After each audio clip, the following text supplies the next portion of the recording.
السلام علیکم ورحمۃ اللہ وبرکاتہ۔ اللہ تعالیٰ جل شانہ دنیا اور آخرت میں مومن آدمی کی پردہ پوشی فرماتا ہے۔ سیدنا ابن عمر رضی اللہ تعالی عنہ کہتے ہیں کہ میں نے نبی مکرم صلی اللہ علیہ وسلم کو فرماتے ہوئے سنا، اللہ تعالیٰ جل شانہ قیامت کے روز بندے کو اپنے قریب بلائے گا اور اس پر پردہ ڈال کر چھپا لے گا۔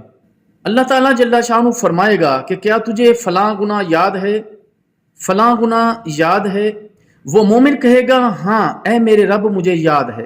آخرکار جب وہ اپنے گناہوں کا اقرار کر لے گا اور اس کو یقین ہو جائے گا کہ وہ ہلاک ہو گیا، تو اللہ تعالیٰ جل شانہ فرمائے گا کہ میں نے دنیا میں تیرے گناہوں پر پردہ ڈالا، آج بھی میں تیری مغفرت کرتا ہوں۔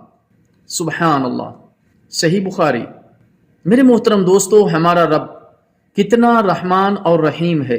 ہمیں چاہیے کہ ہم اپنے رب پر ایمان لائیں اور اس کے ساتھ کسی کو شریک نہ کریں۔